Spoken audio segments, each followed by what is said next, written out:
God can stop the fire, why does he so often wait until we're already burning? In Babylon, 3 men stood before a furnace so hot it killed the guards who lit it, and still heaven was silent. No voice, no rescue, not yet. King Nebuchadnezzar built a statue of gold, a monument to his own power, stretching high above the desert. When the horn sounded, every knee in Babylon bent to the ground. Every knee except 3. Shadrach, Meshach, and Abednego were administrators, not soldiers. They had served the king faithfully for years. But when worship was demanded, they drew a single line. We will obey the king, but we will not worship him.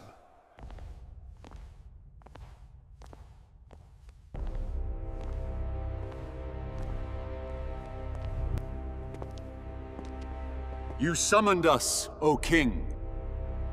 Is it true, Shadrach, Meshach, and Abednego, that you do not serve my gods or worship the gold image which I have set up? Now if you are ready, at the time you hear the sound of the horn, flute, harp, lyre, and psaltery, in symphony with all kinds of music, and you fall down and worship the image which I have made, good. But if you do not worship, you shall be cast immediately into the midst of a burning fiery furnace. And who is the God who will deliver you from my hands? O Nebuchadnezzar, we have no need to answer you in this matter. If that is the case, our God whom we serve is able to deliver us from the burning fiery furnace, and he will deliver us from your hand, O king. But if not, let it be known to you, O king, that we do not serve your gods, nor will we worship the gold image which you have set up. Take them away and throw them in the fiery furnace. And intensify the heat 7 times hotter than normal.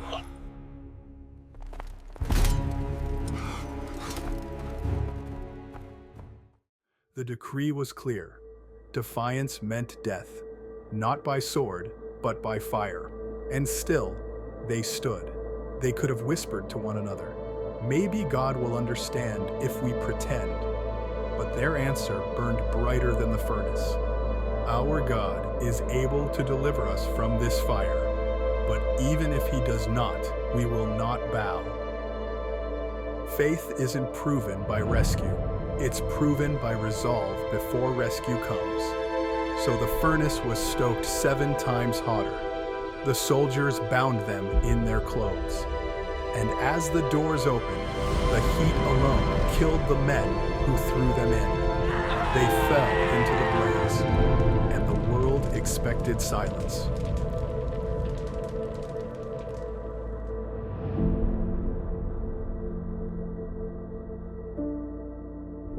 And in that silence, before the screams, before the miracle, something happened that would change a king's heart forever.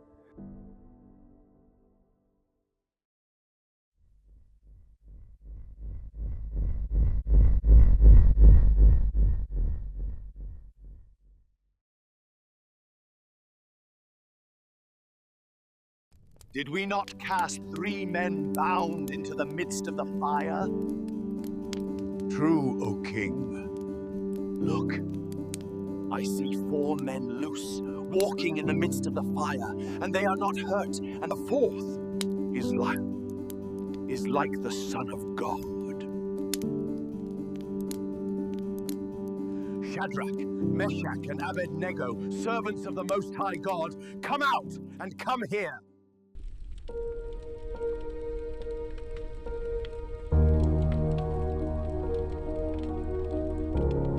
Inside the flames, the ropes that bound them had vanished. Their clothes were untouched, and beside them stood another figure, radiant, unscorched, calm. Scripture never names him. Some call him an angel. Others recognize the pattern. The God who does not always remove the fire, but chooses to enter it. That 4th man, mirrors the one who would walk into human suffering centuries later, not saving us from pain by distance, but by presence. The furnace isn't only historical, it's personal. Every believer eventually stands before one. Fear says, if God loved me, he'd stop this. Faith learns, if he's with me, I can walk through it. Suffering rewrites perspective.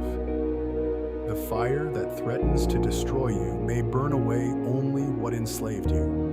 When the men emerged, the crowd stepped back. No smoke, no scorch, only the ropes were gone. Sometimes God allows the flames because they refine, not consume. Sometimes the miracle is not that we avoid the heat, but that we survive it unchanged.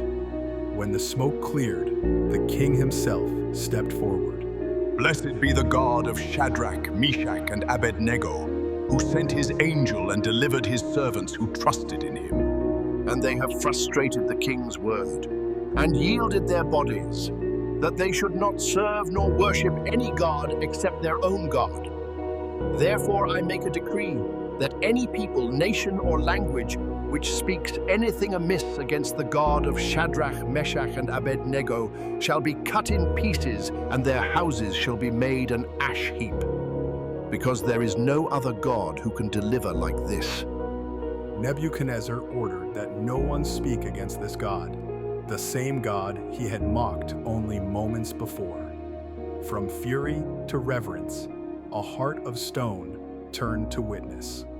Sometimes faith doesn't just save the faithful. Sometimes it changes those who watch the miracle happen.